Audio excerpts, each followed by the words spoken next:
जय श्री कृष्ण। भागवत की कथा भक्ति भाव को लेकर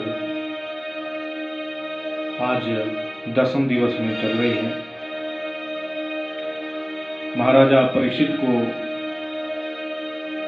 सुखदेव जी इस कथा को गंगा नदी के पावन तट पर सुना रहे हैं और यही कथा निमिषारण्य नेतृत्व में सौन का 88,000 ऋषि पुराणों के ज्ञाता श्री सूत जी महाराज जी से इस कथा को श्रवण कर रहे हैं। अब जैसा कि आपने पिछले दिन की कथा में श्रवण किया कि भगवान श्री कृष्ण ने कंस, चांडूल इत्यादि दैत्यों का संहार किया और जेल से अपने पूज्य नाना श्री उग्रसेन जी महाराज को छुड़ाकर पुनः राज सिंहासन पर आविष्कृत किया। अपने मैया देवकी और वसुदेव जी से मिले, माँ ने गले से लगाया। मथुरा में सब प्रकार की सुख सुविधा से जो है कृष्ण रहते हैं, राजकुमार के आसन पर बैठे हैं। उससे पूर्व उनके पुरोहित जी हैं गर्गाचार्य जी, उन्होंने कहा कि बिना अध्ययन के प्रजा का पालन नहीं होता, इसलिए आप जो है इन्हें उज्जैन महाकाल की नगरी जहाँ महामुनि सांदीपनी जी विश्वविद्यालय चला रहे हैं, गुरुकुल चला रहे हैं, वहाँ गुरुकुल में पढ़ने के लिए भेजिए। तो उज्जैन की नगरी महाकाल में भगवान कृष्ण बलराम जो है 64 दिनों में 64 कलाओं को सीखकर पुनर्दत्त नाम के गुरुपुत्र को गुरुदक्षिणा में देकर सुदामा से मैत्री करके अपने मथुरा में वापस आ गए। और जैसे ही मथुरा में वापस आए तो हर प्रकार की सुख सुविधा है मथुरा में, लेकिन अब कन्हैया को जो है मथुरा में रहते रहते बहुत समय हो गया था और बहुत सा समय हो जाने के पश्चात उन्हें आज ब्रजमंडल की याद आ रही है। अपने गोकुल की जब याद आई तो अपने सखा उद्धव को बुलाया और 3 पत्र दे दिए उद्धव के पास कि एक पत्र जाकर जो है नंद बाबा और यशोदा को देना, दूसरा पत्र जाकर गोपियों को देना और तीसरा पत्र पांडवों को देना। उद्धव की रूपाभा ठाकुर जी की तरह थी, तो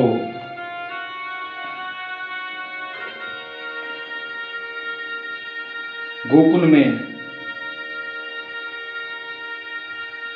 जब से कन्हैया गए थे तो गोपियों की तो खाना पीना ही छोड़ दिया था। राधा रानी की आंखों के आंसू सूख गए थे। नंद यशोदा अभी भी पलने में किसी कक्ष में जो है कृष्ण को ढूंढते थे कि वह नटखट छोटा सा हमारा कान्हा जो है कहीं से आता होगा।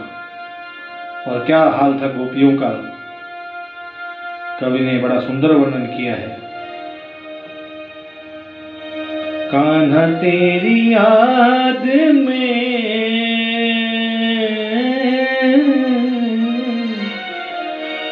कान्हा तेरी याद में सारा जग रोए रे,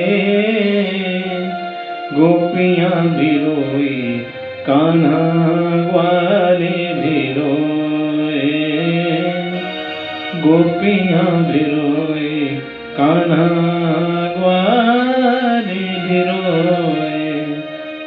माखन चुरा के तेरा यूं भाग जाना, याद रहना तुझको गुजरा जमाना, तेरी याद में मोहन सारा ब्रज रोए रे, गोपियां भी रोई कान्हा वाले भी रोए।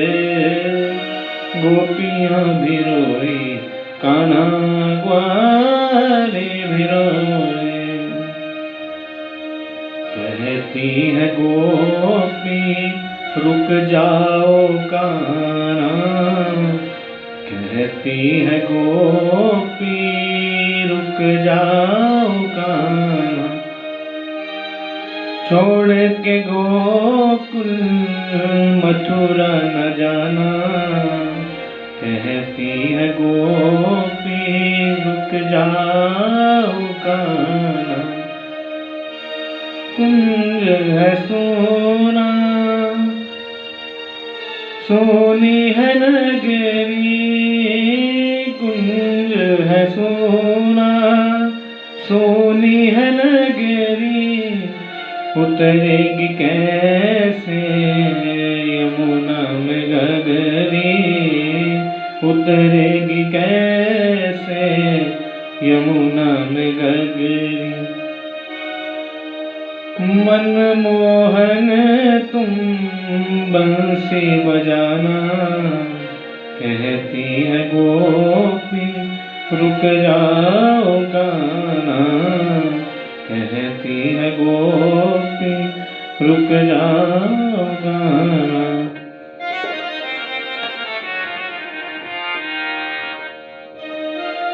इस प्रकार से गोपियां अपनी विरह की पीड़ा को व्यक्त करती। अब कान्हा रे कान्हा आजा अब तो आजा,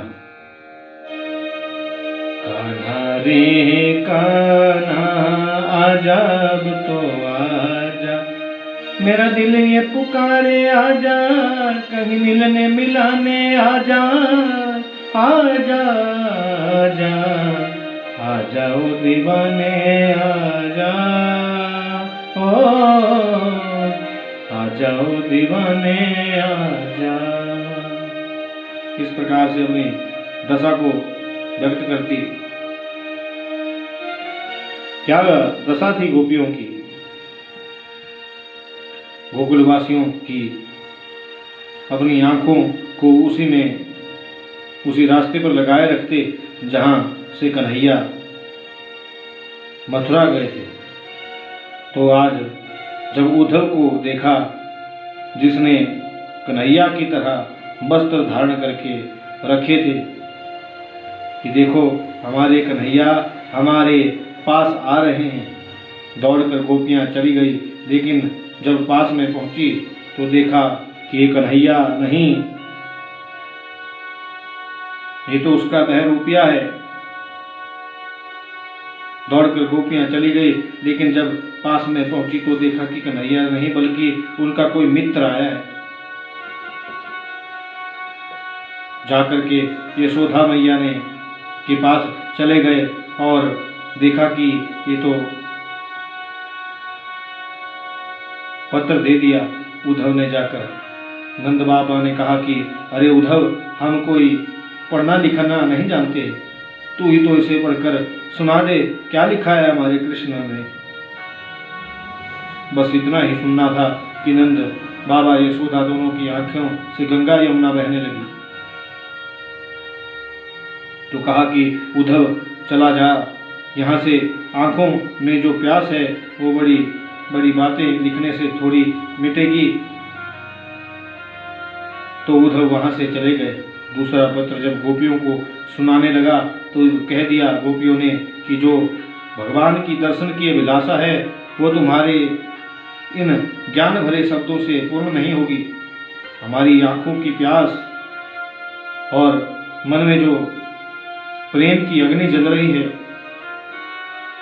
वो ऐसे नहीं बुझेगी, इसलिए यहाँ से चले जाओ। गोपियों का यहाँ उद्धव के साथ भंवरे के रूप में भ्रवर गीत में संवाद हुआ है। तो उद्धव की पैरों की पादुकाएं फट गई और वस्त्र फट गए, माथे में रक्त लग गया। तो देखा कि ये तो प्रेम के पागल हैं जो ऐसे ठीक नहीं होने वाले। और गोपियों ने दो ही बातें कही, क्या?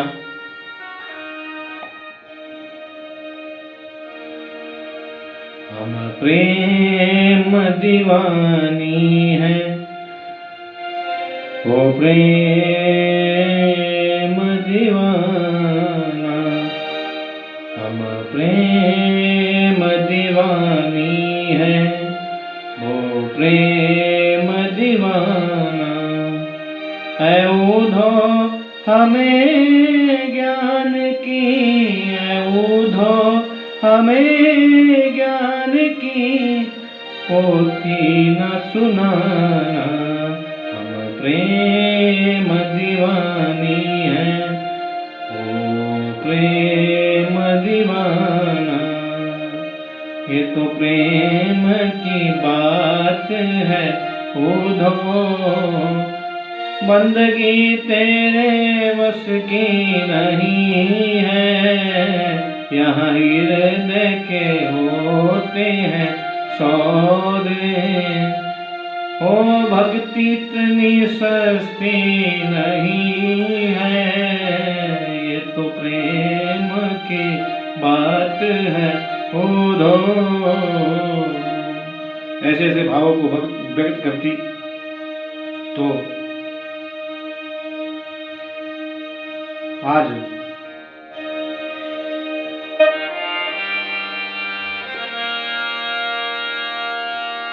तो उद्धव के साथ तो गोपियों का संवाद हुआ।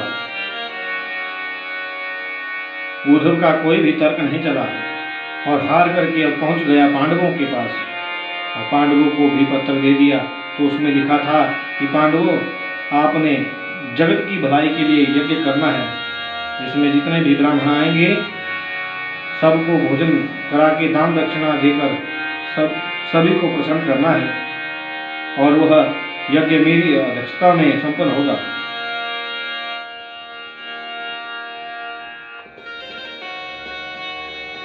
अब उद्धव ने पत्र दिया और पांडवों ने फिर दिल्ली में उस यज्ञ को आरंभ कर दिया। देश देशांतर के बड़े बड़े संत महंत, बड़े बड़े ब्राह्मण एकत्रित हुए।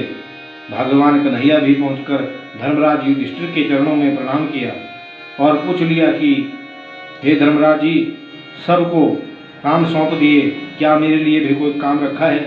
अरे ठाकुर जी, आप यज्ञ में पहुंच गए, हमारा यज्ञ संपन्न हो गया, बस फिर आप ऊपर से क्या काम ढूंढ रहे हो? भला आपके लिए क्या काम? अगर आप कुछ काम करना ही चाहते हो तो आपने सिर्फ यज्ञ का निरीक्षण करना है। कन्हैया ने कहा कि नहीं, सेवा से बड़ा कोई धर्म नहीं होता। अरे मैं अपने लिए स्वयं काम चुनता हूँ। जो भी याचक ब्राह्मण भोजन करके चले जाएंगे, बाद में उनकी जूठी पत्रावली इत्यादि होगी, उसे मैं उठाऊंगा। और पांडवों ने दिल्ली में विधिवत यज्ञ संपन्न किया और जितने ब्राह्मण इत्यादि थे उन्हें दान दक्षिणा देकर संतुष्ट किया। अब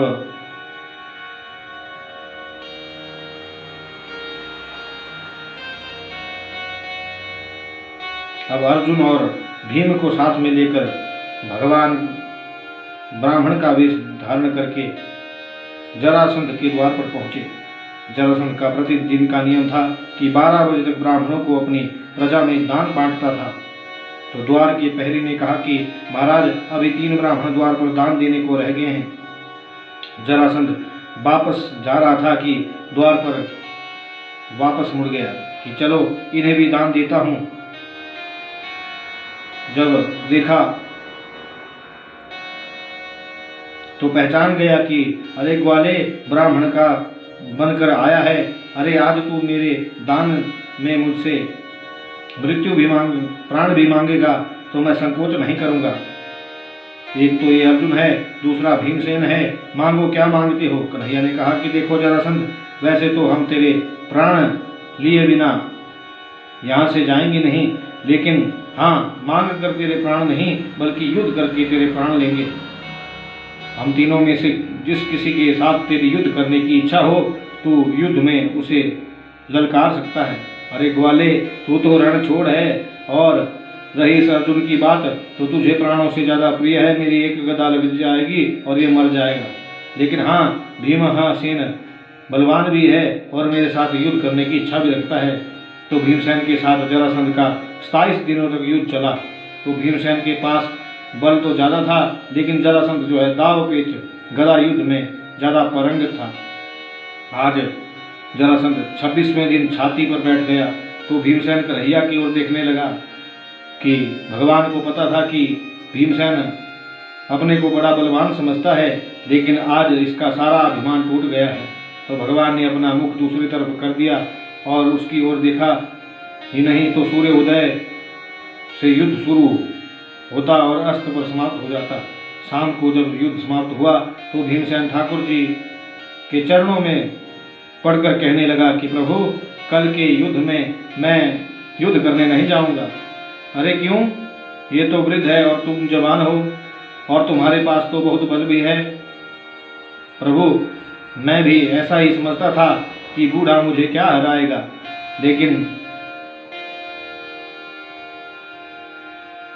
प्रभु, उसके पास युद्ध के दाव पेच बहुत हैं कि हर प्रकार से यह बचकर मुझे पर प्रहार करता है। कई बार भीम ने जरासंध के 2 भाग कर दिए, लेकिन वह फिर से जुड़ जाता था। कारण क्या था? भगवान ने कहा कि कल के युद्ध में भीमसेन तुम जाना और मेरी तरफ देखना, जैसे जैसे मैं चेष्टा करूंगा वैसे ही तुम करना। भगवान ने एक दातुन को लगाना आरंभ कर दिया और भीमसेन जरासंध से युद्ध करने लगा। भीमसेन कन्हैया की तरफ जैसे ही देखते हैं तो कन्हैया ने उस दातुन को के 2 भाग कर दिए। भीम ने अपना एक पांव जरासंध की जंघा के ऊपर और दूसरा पांव जो है उसकी दूसरे जंघा के ऊपर रख दिया और बीच में से उसे फाड़ कर 2 भाग कर दिए। फिर कन्हैया ने उस दातुन के उन छिलकों को एक को इस तरफ और दूसरे को दूसरी तरफ जो है फेंका, तब जाकर जो है वह नहीं जुड़ पाया और अलग अलग दिशा होने के कारण जो है वह तड़पता जो है मर गया। परीक्षित ने पूछा कि हे सुखदेव जी, ये जुड़ कैसे जाता था? इसका क्या कारण है? इसकी मृत्यु क्यों नहीं होती थी? तो सुखदेव जी कहते हैं कि जरासंध की 2 माताएं थी। उन्होंने चैत्र शुक्ल पक्ष में भगवती दुर्गा की आराधना करी और उनसे वरदान प्राप्त किया और वरदान के रूप में भगवती ने उनको एक फल दिया, लेकिन दोनों रानियों ने उस फल को आधा आधा काट कर खाया और जब 9 महीने के बाद गर्भ से दोनों रानियों के प्रसव हुआ तो दोनों रानियों की आधी आधी संतान हुई। 1 मास का टुकड़ा एक रानी से निकला जिसमें प्राण थे, लेकिन देखा कि ये तो आधा ही है, तो इसका क्या करूं? तो उसने पिटारी में रखकर नदी में बहा दिया उसको। और दूसरी रानी ने भी वैसी आधी संतान को देखकर उसे भगवती के मंदिर में रख गई। तो जरा एक घूमने वाली बुढ़िया थी, उसी नदी के किनारे घूम रही थी, तो उसे वह आधा शरीर वाला शिशु मिला और वह भगवती देखा कि आधा ही बालक है, लेकिन उसमें सांसें चल रही थी, इसमें प्राण है। तो इस आश्चर्य को देखकर चकित हो गई और उसे लेकर भगवती के मंदिर में रखने जा ही रही थी कि वहाँ दूसरे आधे शरीर को देखा। तो परमात्मा की लीला जानकर जैसे ही उसने उन दोनों पिंडों को आपस में इकट्ठा किया तो वह एकदम जुड़ गया और जरा नाम की बुढ़िया के द्वारा जोड़े जाने पर इसका नाम जरासंध पड़ा और आज उसी विधि से जो है भगवान ने उसका उद्धार किया।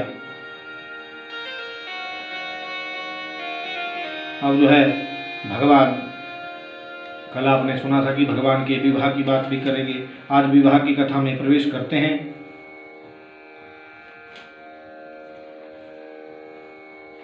आज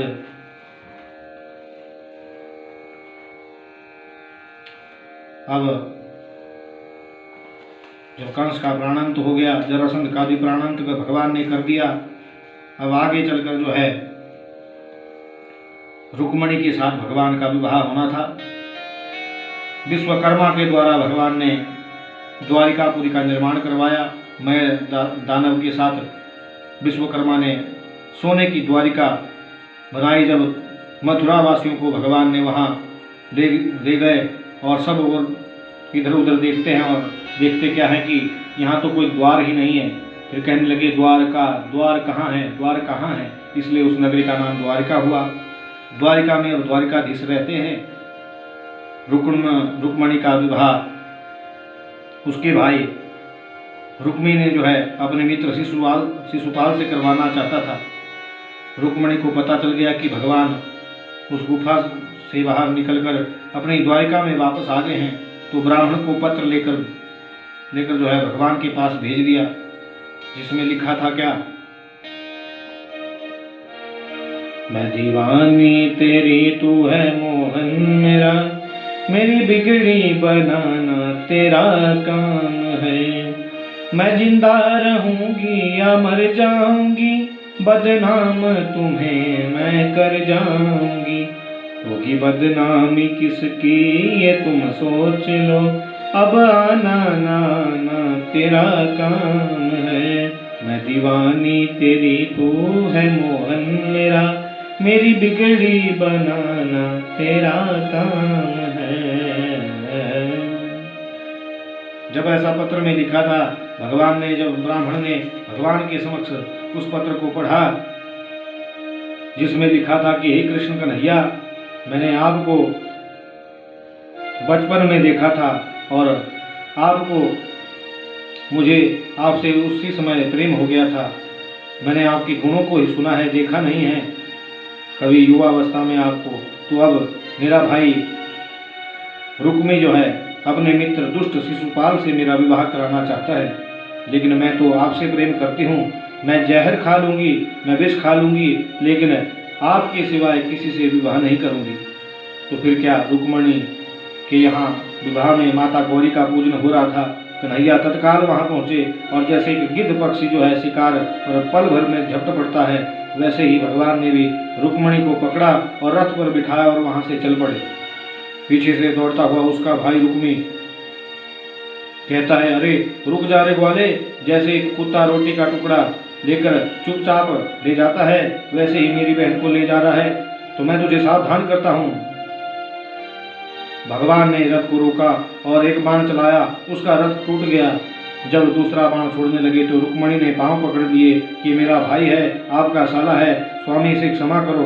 पीछे से बलराम भी आ रहे हैं, तो कन्हैया के साथ बलराम सेना को साथ में लेकर रुक्मी को वहां से अपने राज्य में ले गए। अब द्वारिका में धूमधाम से जो है भगवान रुक्मणी के साथ भगवान का विवाह हो जाता है। तो सखियों ने रुक्मणी को कहा कि क्या, आओ मेरी सखियों मुझे मेहंदी लगा दो, मेहंदी लगा दो, मुझे अपना बना दो, मुझे श्याम सुंदर की दुल्हन बना दो, मुझे श्याम सुंदर की दुल्हन बना दो। ऐसा वरुण लूला जो तो कबहू न रूठे, ऐसा वरुण लूला जो कबहू न रूठे, अटल सुहाग का लेवा तो करा दो, मुझे श्याम सुंदर की दुल्हन बना दो, मुझे श्याम सुंदर की दुल्हन बना दो। इस प्रकार से भगवान का रुक्मणी के साथ विवाह हुआ। अब आगे चलकर राजा परीक्षित से सुखदेव जी कहते हैं कि जैसा कि आप जानते हैं कि राजन,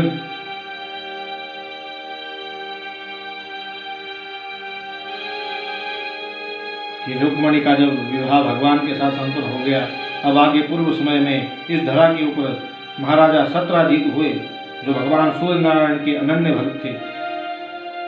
आज भगवान सूर्य नारायण सत्राजीत को दर्शन दिए। बस वर मांगो, क्या मांगते हो? तो सत्राजीत ने कहा कि प्रभु, अगर कुछ देना ही चाहते हो तो अपनी अविरल भक्ति, निष्काम भक्ति जो है मुझे प्रदान करो। सूर्य नारायण के रूप हैं।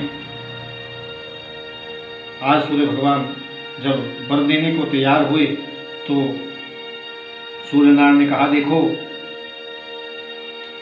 बस देवता आते हैं तो अवश्य में कुछ न कुछ वरदान दे के जाते हैं, अगर वरदान ना दें तो उन्हें देवता कौन कहेगा। तो सूर्य नारायण ने अपने भक्त सत्राजीत को एक समंतक नाम की पारस मणि दे दी और वह मणि नित्य प्रति जो है सत्राजीत को 2.5 मन सोना प्रदान करती थी। राजन, इसका जो है सदुपयोग करना, सूर्य भगवान ने कहा और मणि दे दी और चले गए। सत्राजीत भी उस मणि का सदुपयोग करते तो नित्य प्रति जो धन उस मणि से मिलता उसको अपनी प्रजा में बांट दिया करते। तो एक दिन महाराजा शत्रुजीत ने उस मणि को धारण किया और द्वारिका की ओर चल पड़े। तो द्वारिका वासियों ने भगवान से कहा कि देखो, कन्हैया सामने से सूर्य नारायण भगवान आ रहे हैं। लेकिन कन्हैया तो जानते थे कि ये सूर्य नारायण नहीं बल्कि उनका भक्त सत्राजीत आ रहा है, क्योंकि उस मणि का इतना प्रकाश था कि मानो साक्षात सूर्य हो। द्वारिका में भगवान ने सत्राजीत का स्वागत किया, विश्राम किया एक रात्रि, और पूछा, महाराज सब प्रजा ठीक है? जब जाने के लिए तैयार हुए तो कन्हैया ने कह दिया कि महाराजा, कृपा करके आप मुझे इस मणि को प्रदान कर दो।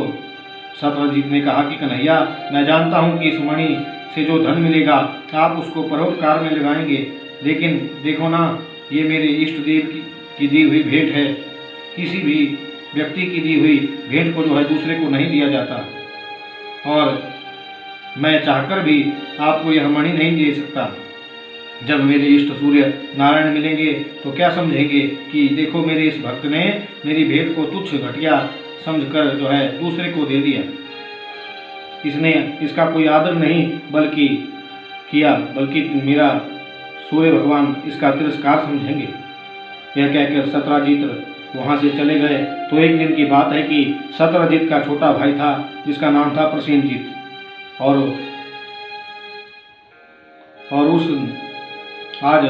उस प्रसेनजीत ने उस मणि को अपने गले में धारण किया और शिकार खेलने जंगल में चला गया। जब जंगल में पहुंचा तो सिंह के द्वारा वह प्रसेनजीत मारा गया और उसकी मृत्यु हो गई। अब त्रेता से एक ऋक्षराज जामवंत, जो ब्रह्मा के पुत्र हैं, वहाँ रहते थे, जिनकी एक कन्या थी जिसका नाम था जामवती। और उस ऋक्षराज जामवंत ने क्या किया कि जो प्रसेनजीत का पार्थिव मरा हुआ शरीर था उसे घसीट कर जो है अपनी गुफा में ले गया, और जो मणि थी उसके गले में उसको खिलौना समझकर जो है भेंट स्वरूप अपनी कन्या जामवती को दे दिया। अब भगवान ने चौथ में चंद्रमा को देखा था तो भगवान को झूठा कलंक लग गया। सत्राजीत ने विचार किया कि कन्हैया ने मेरे से उस मणि को मांगा था, मेरे मना करने पर भी होना हो मेरे भाई को मार दिया और मणि के ऊपर अपना अधिकार प्राप्त कर लिया है। पहुँचते पहुँचते बात जब द्वारिका में पहुँची तो कन्हैया ने उस झूठे कलंक को मिटाने के लिए जंगल में चले गए, और जंगल में देखा कि वह रक्त के धब्बे लगे हैं। उनका अनुसरण करते हुए कि यहाँ से रगड़ जा रही है तो ये कोई न कोई जानवर प्रसेनजीत के पार्थिव शरीर को लेकर गया है, और अनुसरण करते करते भगवान जामवंत की गुफा के पास पहुँच गए। तब यदुवंशियों ने अंदर जाने से मना कर दिया कि अंदर कोई जानवर, राक्षस या वैताल भी हो सकता है। लेकिन कन्हैया ने कहा कि मुझे तो झूठा कलंक लग गया है, मुझे तो उस मणि को ढूंढना ही होगा। तो देखो यदुवंशियों, यदि मैं 4 दिन के भीतर गुफा से बाहर नहीं आया, आपने पहरा देना, अगर बाहर नहीं आया तो समझ लेना मेरी मृत्यु हो गई है, और गुफा के द्वार को बंद कर देना और वापस जो है अपने द्वार का लौट जाना। भगवान कन्हैया उस गुफा के अंदर चले गए और क्या देखा, ऋक्षराज अंदर से कोर्ट में भगवान राम के ध्यान में थे, और बाहर उनकी कन्या जामवती उस मणि को हाथ में लेकर ऐसे ऐसे उछाल रही है। उसका इतना प्रकाश था कि सारी गुफा में रोशनी ही रोशनी हो गई थी। जब उसने उस मणि को ऊपर की ओर उछाला तो कन्हैया ने भी उस मणि को हाथ में ले लिया और वो चिल्लाने लगी, और उस शोर को सुनकर ऋक्षराज जामवंत कन्हैया के ऊपर झपट पड़े, और ऐसे करते करते जो है कन्हैया के साथ युद्ध करते करते 27 दिन बीत गए। यदुवंशी वापस लौट गए। आज भगवान ने उस ऋक्षराज को ऐसा थप्पड़ लगाया कि कभी उसे राम दिखते, कभी श्याम दिखते। जान गया तो कहने लगा, महाराज आप कौन हैं, मुझे बताओ। तो कन्हैया ने कहा कि मैं वही हूँ जो आप देख रहे हैं, कि कहीं आप वो तो नहीं जो त्रेता में राम बनकर आए थे। कि हाँ ऋक्षराज, मैं वही हूँ। अब द्वापर युग चल पड़ा है तो अब मैं कृष्ण बनकर आया हूँ। पर प्रभु आपने मुझसे युद्ध क्यों किया? कि ऋक्षराज, जब हमने त्रेता में युद्ध लड़ा तो आपने कहा कि प्रभु हमने इतना बड़ा युद्ध लड़ा परंतु मेरे हाथों की खुजली भी अभी भी नहीं गई, तो अब द्वापर में कृष्ण बन के आया हूँ, कोई कसर रह गई है तो बोलो। कि नहीं प्रभु, अब तो मैं विश्राम करना चाहता हूँ, पर प्रभु मेरे ऊपर एक जिम्मेवारी है। अपनी उस कन्या का हाथ पकड़ा और कन्हैया के हाथ में दे दिया और भेंट स्वरूप जो है वह मणि भी प्रभु को प्रदान कर दी। तो इस प्रकार जामवंती का भगवान से विवाह हुआ। उस मणि को लेकर चले गए महाराजा सत्यजीत के पास और बताया कि आपके भाई को मैंने नहीं मारा था, किसी सिंह ने मारा था, ये लो महाराजा आपकी मणि, ना मैंने आपकी मणि चुराई थी ना आपके भाई को मारा था। तो सत्यजीत को पहले ही पता चल चुका था कि मेरे भाई को सिंह ने मारा है, मैंने झूठा कलंक जो है कन्हैया को लगाया है। क्षमा याचना करने लगे महाराज सत्यजीत कि देखो कन्हैया, मुझे क्षमा करो, आपने मेरे से मणि को मांगा था मेरे मना करने पर भी, पर मैंने विचार किया कि हो ना हो आपने मणि को चुरा लिया और मेरे भाई को मार दिया, इसलिए प्रभु मेरे अपराध को क्षमा करो। कन्हैया ने कहा कि कोई बात नहीं, लेकिन हे प्रभु मैं कैसे समझूं कि आपने मुझे क्षमा कर दिया। अरे तब क्या चाहते हो? महाराज सत्यजीत ने कहा कि मेरी एक कन्या है, आप उससे विवाह कर लीजिए। तो फिर भगवान ने सत्यजीत की कन्या सत्यभामा से भगवान ने विवाह किया और भेंट स्वरूप वह मणि सत्यजीत ने भगवान को प्रदान कर दी। तो इस प्रकार जो है भगवान की 8 पटरानियाँ हुई, जिसमें यमुना, सत्या, लक्ष्मणा, भद्रा इत्यादि हुई और एक भौमासुर भगवान ने 16,100 विवाह और किए। भगवान ने भौमासुर की कैद में आज़ाद कराकर उन रानियों के साथ विवाह किया। इस प्रकार से भगवान के 16,108 विवाह पूर्ण हुए। अब इस मणि के ऊपर भी कुछ कथाएं हैं कि ये गरुड़ जी के पास चली गई थी, फिर जो है भगवान आए और यह आज भी यह मणि जो है भारत में पांडवों के पास रही, तो पांडवों का विनाश हुआ। अब आगे चलकर यह मणि कोहिनूर हीरा कहलाती है, ऐसा सुनने में आता है। आज भी वह यूरोप के देश में रखी गई है। वह अब 16,108 रानियों से भगवान के 10-10 पुत्र हुए और एक कन्या हुई। अब सर्वप्रथम पत्नी भगवान की कालिंदी यमुना हुई, जिसने बाल्यावस्था में ही सूप से बाहर पांव निकाला था, वह कहलाई। अब नारद देखते हैं कि यहाँ तो एक पत्नी बहुत होती है, यहाँ भगवान 16,108 के साथ जो है कैसे रहते होंगे। तो देखते कि आज भगवान सत्यभामा के साथ रसोई घर में भोजन कर रहे हैं, रुक्मणी के साथ झूला झूल रहे हैं, सभी रानियों के साथ जो है अपने अपने कक्षों में कार्यों में लगे हुए हैं। तो उतने ही रूप भगवान ने धारण किए हुए थे जितने की महाराज में थे। तो नारद को जो संशय था वह भगवान ने दूर किया। अब आगे सभी रानियों में सत्यभामा के मन में विचार था कि भगवान मेरे ही बनकर रहें, कालिंदी, सुलक्षणा इत्यादि, लक्ष्मणा इत्यादि के पास ना जाए। तो भगवान तो अंतर्यामी हैं, सब जानते थे। नारद जी को सत्यभामा के पास भेज दिया और नारद जी ने सत्यभामा को कल्प वृक्ष परिजात के लिए प्रेरित कर दिया। जब नारद सत्यभामा के पास पहुंचे तो प्रणाम किया। गुरु थे नारद जी सत्यभामा के। तो सत्यभामा ने कहा कि हे गुरु महाराज जी, ऐसा हो सकता है क्या कि कन्हैया मेरे ही बनकर रहें, किसी और के पास ना जाए? तो नारद जी ने कहा कि हाँ, मेरे पास है ऐसा उपाय जिससे वशीकरण मंत्र बोलते हैं। तो देवी तुम ऐसा करो कि तुम कन्हैया से स्वर्गपुरी से परिजात नाम के कल्प वृक्ष को मंगवाओ और विधिवत उसकी पूजा करो, और जब हवन इत्यादि सब हो जाए तो तुमने मुझे अपनी सबसे प्रिय वस्तु दान में देना, फिर कन्हैया सदा के लिए जो है तुम्हारे हो जाएंगे। फिर भगवान सुयश, रुक्मणी इत्यादि के यहाँ नहीं जाएंगे, भूल के भी वहाँ नहीं जाएंगे। जैसे ही संध्या का समय हुआ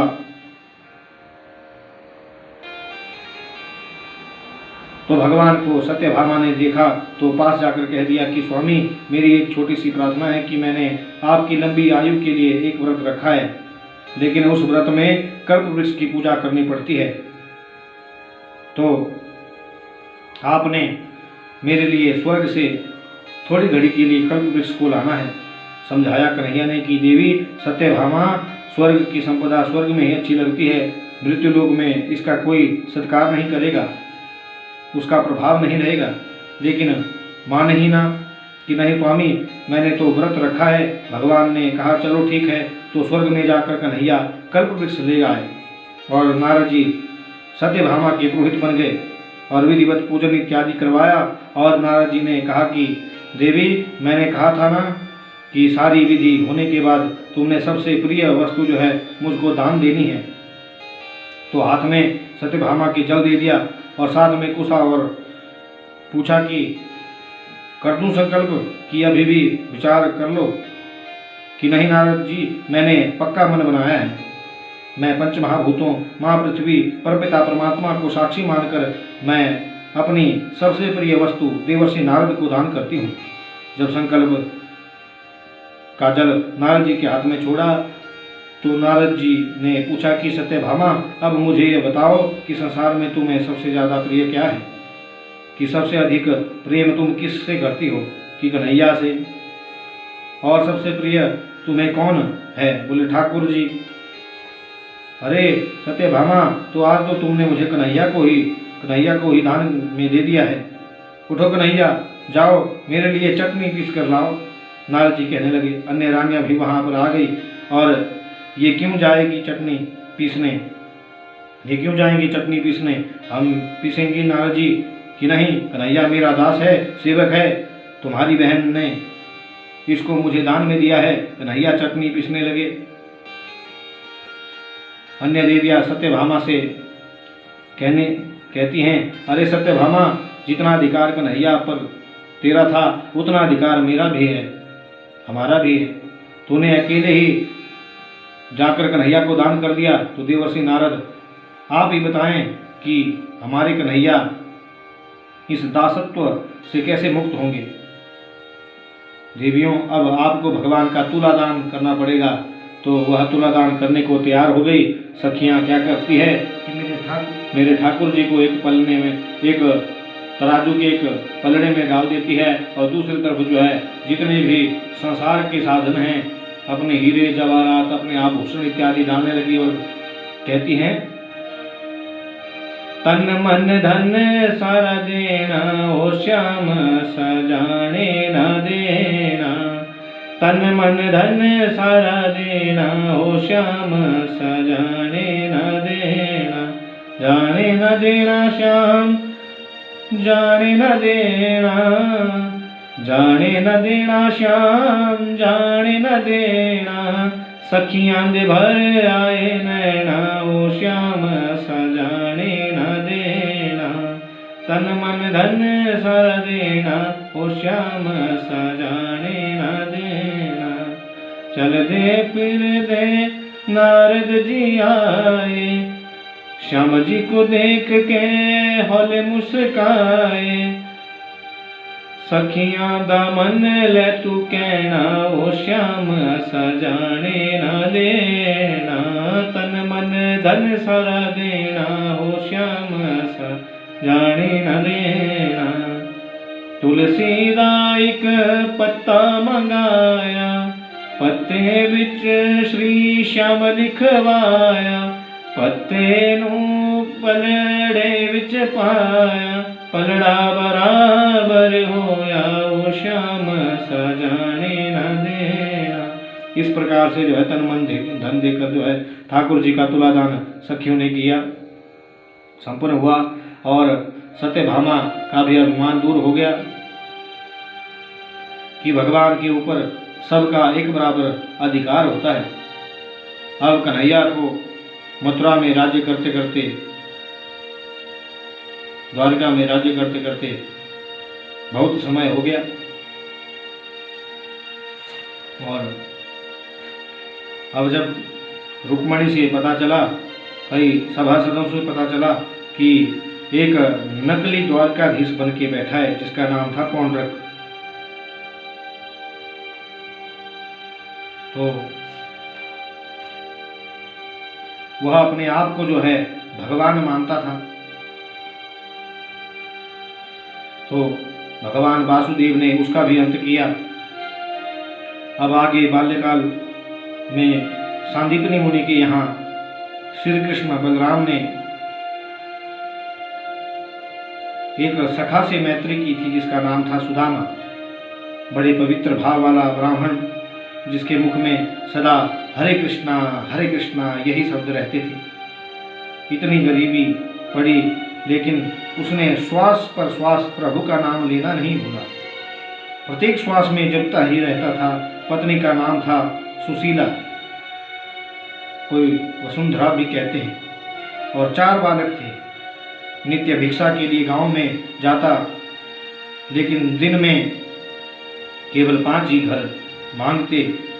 अगर जो कुछ मिल जाता तो ठीक, अगर ना मिला तो भी संतुष्ट रहते थे। एक दिन पत्नी सुदामा से कहने लगी कि स्वामी, तुम्हारे मित्र इस समय द्वारिकाधीश बने हैं, द्वारिका के राजा हैं, तुम उनके पास क्यों नहीं जाते? क्यों नहीं जाते आप उनके पास? सारी गरीबी दूर कर देंगे आपकी। देवी, ये जो गरीबी हमें पड़ी है अपने कर्मों से पड़ी है, और हमने कोई कर्म अच्छे नहीं किए हैं, लेकिन ये सदा नहीं रहेगी, क्योंकि दुख के बाद सुख का और सुख के बाद दुख का आना स्वाभाविक है। इसलिए धीरज रखो। लेकिन स्वामी, चलो हमने तो कोई अच्छे कर्म नहीं किए होंगे, लेकिन इन बच्चों का क्या कसूर है जो पिछले 4 दिन से भूखे हैं? मैं कब से इनको पानी पिलाकर इन्हें सुला रही हूँ। तुम जाते क्यों नहीं द्वारिका? कि हरे कृष्णा नहीं गए। लाख कहने पर भी सुदामा ने पत्नी की बात को नहीं माना। राधा रानी और कन्हैया गोलोक धाम से देख रहे हैं तो राधा रानी को दया आ गई कि प्रभु, आपका सखा और आपका भगत गुरुकुल में एक साथ पढ़े और प्रत्येक श्वास में आपका ही भजन करता है, और इस हाल में कि क्या आपकी इसकी गरीबी को दूर नहीं कर सकते? देवी राधिके, अभी इसका समय नहीं आया है। भाग्य से ज़्यादा समय से पहले कभी भी किसी को कुछ नहीं मिलता। देखो देवी, अगर मैं इसको देना भी चाहूँ तो भी इसके भाग्य में इसको नहीं मिलेगा। आज इसके भाग्य में कुछ है ही नहीं। अगर मैं देता हूँ, तुम देख लो। सुदामा सुबह घर से निकले और गोलोक धाम से राधा कृष्ण देख रहे हैं। सुदामा ने एक हाथ में लपटी और एक हाथ में माला फेर रहे हैं। हरे कृष्णा कहते एक घर में कहा भिक्षाम देहि, तो दरवाजा बंद हो गया। फिर संतोष करते और कहते हरे कृष्णा, कभी किसी को फटकार नहीं दी, बुरा नहीं बोला। अब आगे दूसरी कुटिया में कहा भिक्षाम देहि, वहां पर भी दरवाजा बंद हो गया। वे भी थक गई थी सुदामा से कि रोज चला आता है, अब तीसरे घर में भिक्षाम देहि जोर से कहा। देवी पहले तो दरवाजा बंद कर गई, लेकिन भगवान की प्रेरणा से उसके मन में थोड़ा दया भाव जागृत हो गया और कहा कि देखो ब्राह्मण देवता, शाम की बची हुई खीर है, आप तो नहीं खा सकते, लेकिन आपके बच्चों के पेट इससे भर सकता है, क्योंकि ब्राह्मण क्षत्रिय के हाथ से बने चावल नहीं खा सकता। अब ब्राह्मण तो खाए ना, लेकिन थोड़ा नियम था सुदामा का कि खाते खाते कोई अतिथि आ जाए तो भगवान समझकर उसको भोजन करवा देते थे। कुत्ते गौ को खिला देते, लेकिन स्वयं भूखे रहते।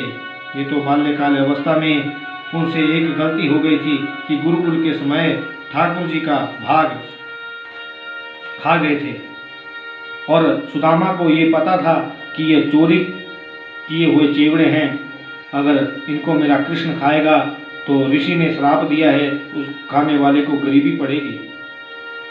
तो भगवान का भाग खा गए थे। फिर ऊपर से झूठ बोल दिया था कि सर्दी के कारण मेरे दांत कटकटा रहे हैं। अरे दूसरे का भाग खाकर झूठ बोल रहे हो कि जाओ अब तुम्हें आने वाले समय में गरीबी पड़ेगी और तब खाने तक के लाले पड़ जाएंगे। जब वह देवी खीर लेकर सुदामा को दी तो भगवान ने राधा रानी से कहा, देखो राधे, मैंने अब इसको यह खीर दिला दी, लेकिन ये इसके भाग्य में नहीं है। सुदामा हाथ में खीर का डूना लेकर जा रहे थे तो परमात्मा का धन्यवाद करने लगे कि हे ठाकुर जी, आप आज मेरे बच्चे भूखे नहीं सोंगे, इस खीर को पाकर वे संतुष्ट हो जाएंगे। लेकिन भाग्य में नहीं थी। उतने में पीछे से राजा के सैनिक घोड़े पर सवार होकर आए और सुदामा को धक्का लगा और खीर का डूना जो है धरती पर गिर गया। सुदामा भी गिर पड़े। सामने से एक कुत्ता आया और उस खीर के डूने को उठाकर ले गया कि देखा राधिके, तुम बोलती हो कि मैं अपने भक्त अपने मित्र को देना भी चाहूं तो नहीं दे सकता, क्योंकि अभी इसका भाग्य उदय नहीं हुआ है। हरे कृष्णा कहते हुए सुदामा जी चले गए। पत्नी दोबारा कहने लगी, अरे स्वामी, बच्चे बड़े भूखे हैं, रोग ग्रसित हो गए हैं, पीलिया हो गया है। अब भी कह रही हूँ, तुम जाते क्यों नहीं? इन बच्चों का पाप भी हमारे को लगेगा। चलो, हमने तो घटिया कर्म करके रखे होंगे, लेकिन उसमें इन बच्चों का क्या दोष जो कई दिनों से भूखे मर रहे हैं। संतान को पालना माता पिता की जिम्मेवारी होती है। स्वामी, मैं आपसे हाथ जोड़कर प्रार्थना करती हूँ कि आप चले जाओ। कि अच्छा देवी, तुम नहीं मानती हो तो बच्चों के कहने पर अब मन बना लिया, पर खाली हाथ कैसे जाऊं? सखा के यहाँ कुछ ना कुछ पड़ोसियों से ले आओ। तो जाकर सुशीला ने पड़ोसियों से मुट्ठी भर चेवड़े लेकर आ गई। फटी हुई धोती थी और उसमें दिए चेवड़े कुछ तो रास्ते में गिर गए, छाले पड़ गए थे सुदामा के पाँव में। फिर भी कहते हरे कृष्णा हरे कृष्णा। यमुना के पार जाना था तो रास्ते में थोड़ी थकान हो गई, तो थोड़ा विश्राम करने के लिए पेड़ के नीचे ढासना लगाया और वहां पर नींद आ गई। तो कन्हैया भी एक केवट मुरली मनोहर का रूप लेकर के सुदामा को नाव में बिठाकर मुख्य द्वार के पास पहुंचा दिया। कन्हैया का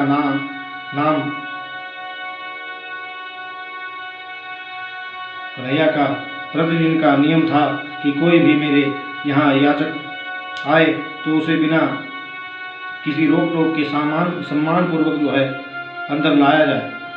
जब सुदामा द्वार पर पहुंचे तो द्वारपालों से कहा कि अरे द्वारपालों, कन्हैया से कह दो कि उसका बचपन का सखा उसने मिलने आया है।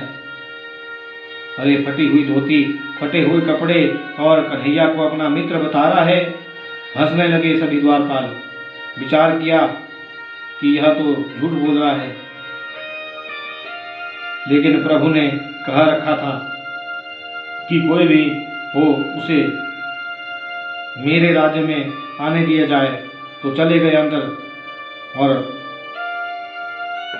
कवि ने यहाँ बड़े सुंदर कीर्तन से वर्णन किया। द्वारपालों ने कहा कन्हैया से,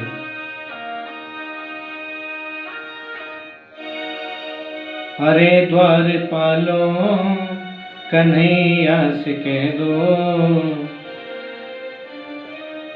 दर पे सुदामा गरीब आ गया है, दर पे सुदामा करीब आ गया है।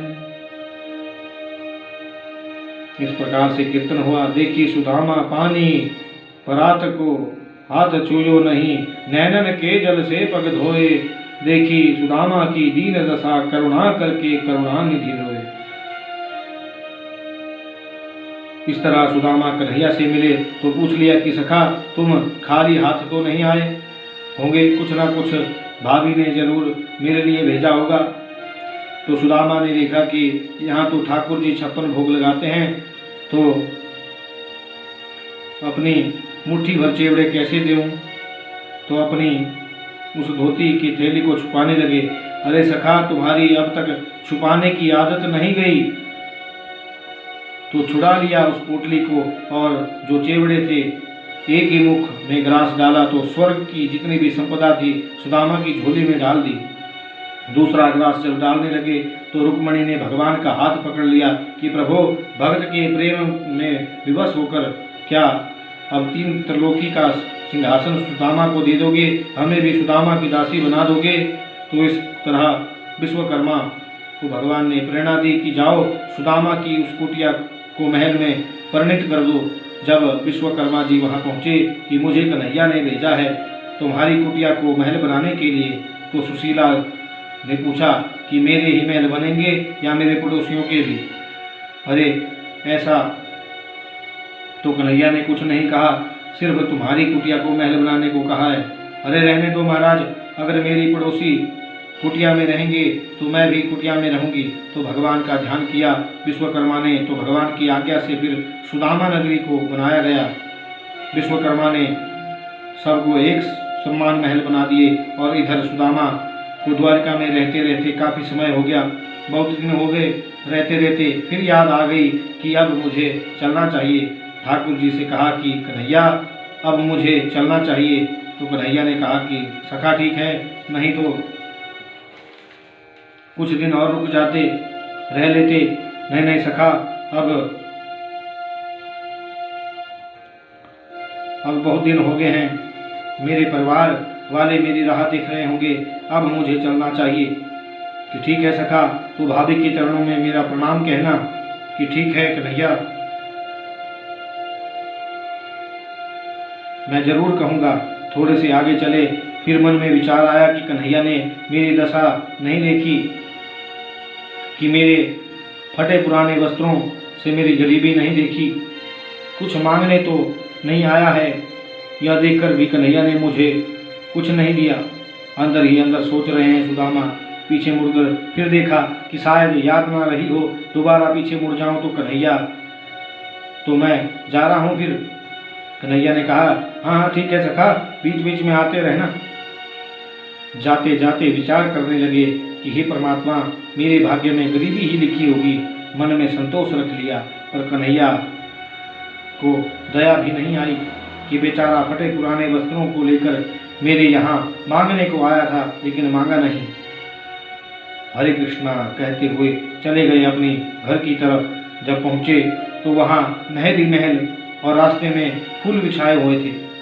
आभूषण धारण करके एक रानी की तरह सुशीला आ गई। सुदामा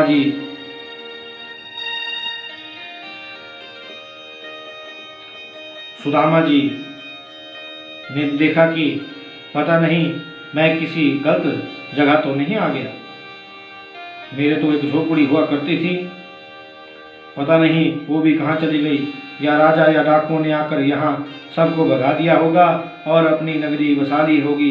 तो वापस जाने लगे। उतने में पांव पकड़ती है सुशीला की स्वामी कहाँ जा रहे हो? हे देवी, तुम कौन हो? कि मैं आपकी दासी सुशीला हूँ। अरे तुम मेरी पत्नी हो। फिर है जो आप अपने आप को कोसने लगे कि कन्हैया, मुझे क्षमा कर दो कि मैं तुम्हें अंदर ही अंदर कोस रहा था कि मेरी दीन दशा को देखकर दया नहीं आई। तो कहते हैं सुदामा जी,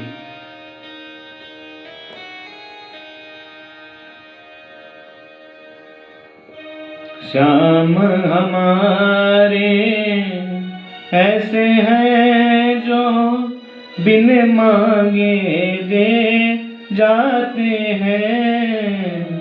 श्याम प्रभु ऐसे हैं जो बिन मांगे दे जाते हैं। श्याम प्रभु किसी ने सुदामा से पूछ लिया, तेरी घास की कुटिया कहाँ गई कृपा भई उन श्यामा की जो महल बनाए जाते हैं। श्याम हमारे ऐसे हैं जो बिन मांगे दे जाते हैं श्याम प्रभु। इस प्रकार से भगवान ने सुदामा के ऊपर कृपा की। तो इस प्रकार भगवान ने सुदामा को उद्धार किया। अब आगे भगवान के साम नाम से एक पुत्र हुए जिन्होंने मदिरा पान करना शुरू कर दिया। और एक दिन वह सांब अपने सखाओं के साथ नदी के किनारे खेल रहे थे तो देखा कि सामने से दुर्वासा ऋषि आ रहे हैं। तो सभी सखाओं ने दुर्वासा ऋषि की परीक्षा लेने के लिए सांब को एक स्त्री के रूप में सजा दिया। जब स्त्री के रूप में सजा दिया और पेट में चिथड़े इत्यादि उसके डाल दिए और दुर्वासा ऋषि के सामने जाकर पूछ लिया कि ये हमारी सखी गर्भिणी है, इसके पुत्र होगा कि पुत्री। तो दुर्वासा ऋषि तो सब जान गए और उन्होंने क्रोध में आकर सभी यदुवंशियों को श्राप दिया कि जिस शाम को तुम स्त्री बता रहे हो, आज से आने वाले कुछ दिनों में जो है इसके गर्भ से एक मुसल पैदा होगा और उस मुसल के कारण पूरे यदुवंश का नाश हो जाएगा। यह कहकर दुर्वासा ऋषि तो चले गए। जब शाम के गर्भ से वह मुसल निकला तो बलराम जी ने उसका चूर्ण बनाकर समुद्र में बहा दिया और उसमें से एक टुकड़ा रह गया। जो चूर्ण था वो समुद्र के किनारे जाकर ईरा नाम की घास बन बैठा और मदिरा पान को पीकर कुंती के श्राप के कारण गांधारी के श्राप के कारण जो है उस समुद्री घास से आपस में लड़ झगड़ कर 99 लाख करोड़ यदुवंशी जो है मारे गए। जब अब जो मुसल का टुकड़ा बचा था वह एक शिकारी को मिल जाता है जो पिछले जन्म में त्रेता युग में बाली था। उस युग में भगवान ने उसको छिपकर मारा था तो आज उसका भी ऋण भगवान ने चुकाना था। तो अब भगवान श्री कृष्ण जंगल में प्रभात क्षेत्र में बट वृक्ष के पेड़ के नीचे सोए हुए थे और वह शिकारी भी वन में शिकार करने को निकला था। उसने अपने बाण पर उस मुसल के टुकड़े को लगाया और झाड़ियों के बीच में देखा कि कुछ प्रकाश जैसा वहां झलक रहा है। उसने समझा कि कोई हिरण है। जैसे ही बाण छोड़ा तो वह बाण भगवान के पांव को लग गया और भगवान इस धराधाम को छोड़कर भागवत के 10वें स्कंध में छिपकर अपने सत्यलोक धाम को चले गए। अब राजा परीक्षित ने सुखदेव जी से यह कथा श्रवण की तो आज तक्षक नाग भी हिमालय से चल पड़ता है। काश्यप नाम के एक ऋषि जो ताक्षकश्यप हुए, जो औषधियों की जानकार रखने वाले बड़े विद्वान थे, उनकी बहुत सी कन्याएं भी थी। उन्हें पता था कि आज महाराजा परीक्षित को तक्षक नाग डसने के लिए आएगा तो विष उतारने का मंत्र जानते थे। रास्ते में कश्यप महात्मा और तक्षक की वेश बदल कर जा रहा था तो उनकी आपस में भेंट हो गई। अब तक्षक ने पूछा कि महाराज आप कहाँ जा रहे हैं? कि मैं राजा परीक्षित को तक्षक नाग के जहर से बचाने जा रहा हूँ। अरे आप उसको क्यों बचाना चाहते हो? कि महाराज मेरी बहुत सी कन्याएं हैं, जब मैं राजा को बचा दूंगा तो वह प्रसन्न होकर मुझे बहुत सा धन देंगे, उससे मैं अपनी पुत्रियों का विवाह करूंगा। अरे महाराज आपको पता है तक्षक जब डसता है तो मानव सांस भी नहीं भर पाता और सीधा ही मर जाता है। अरे आप क्या बात करते हैं महाराज? मैंने अपने गुरु जी से ऐसी विद्या प्राप्त की है कि तक्षक क्या साक्षात शेषनाग भी अगर डस ले तो भी मैं उसके विष को भी उतार सकता हूँ। जब ऐसा कह दिया तो तक्षक ने कहा कि चलो महाराज आपकी परीक्षा ली जाए, मैं ही तक्षक हूँ। सामने एक पेड़ था। तक्षक ने अपना थोड़ा सा विष जो है उस पर छोड़ा और वह आग लगकर जो है भस्म हो गया। और उसी समय ताक्षकश्यप जी ने जो है उस राख को इकट्ठा किया, हाथ में जल लिया और आस्तिक वचनम श्रुत्वा सर्गो इति सर्वो होति, ऐसा मंत्र जैसे ही पढ़ा, जैसे ही जल छोड़ा तो वह बरगद का पेड़ फिर से हरा भरा हो गया। यह देखकर चकित हो गया तक्षक और कहने लगा कि महाराज, मैं आपको कुबेर के खजाने से जितना भी धन चाहिए आपको दे देता हूँ, लेकिन जो श्राप हुआ है उसे पूर्ण होने दीजिए, वरना ऋषियों संतों को से कौन डरेगा। मुझे परीक्षित को डसने दो। कश्यप जो है महात्मा ने विचार किया और अपनी आंखें बंद कर अपनी त्रिकालिक शक्ति से ज्ञात किया कि अगर राजा परीक्षित की आयु कुछ समय बचा हो तो मेरा बचाना लाभप्रद होगा, अगर आयु समाप्त हो गई है तो मेरे बचाने का कोई लाभ नहीं होगा।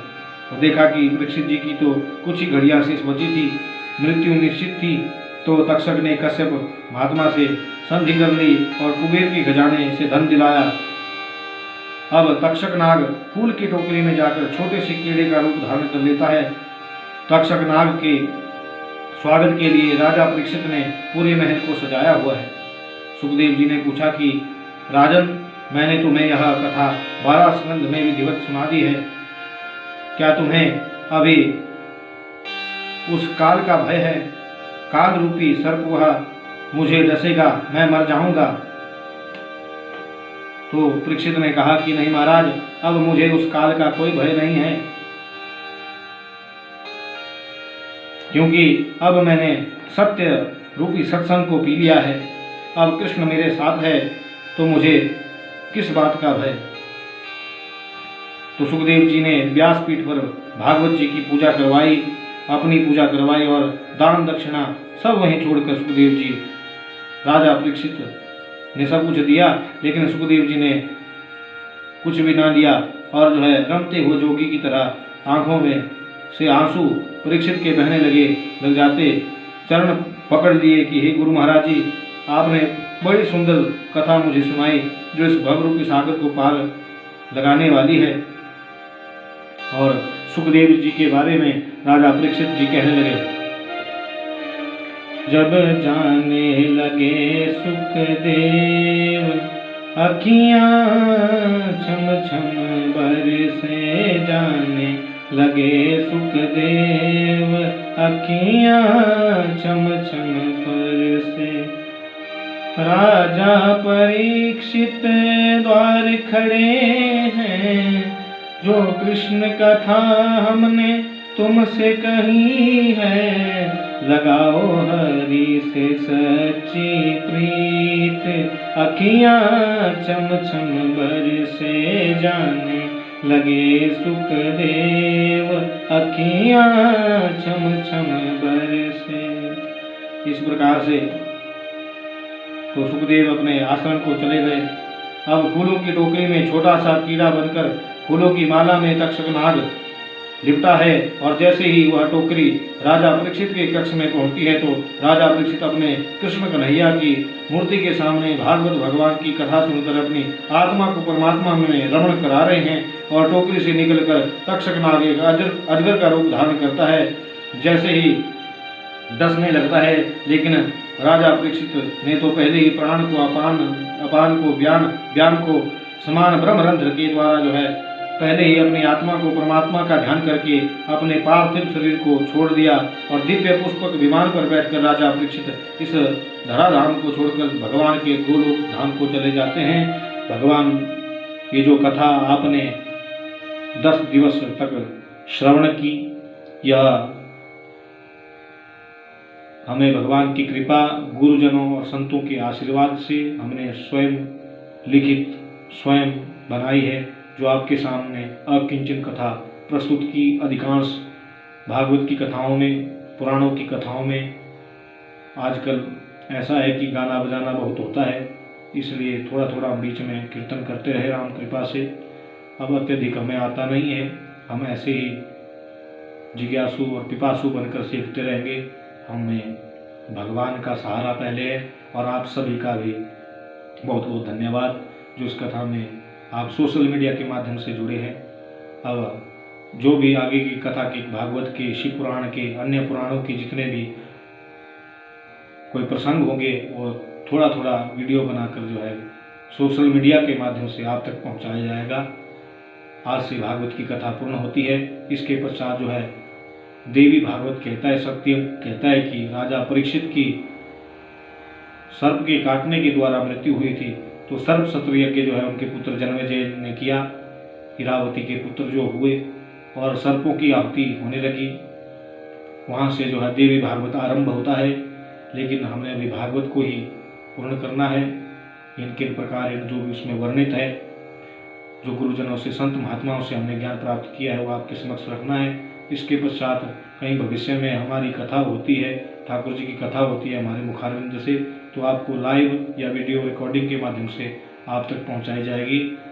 तो ये दास आपको सभी को हमारी ओर से जय श्री कृष्ण, जय सिया राम, जय श्रीमन नारायण।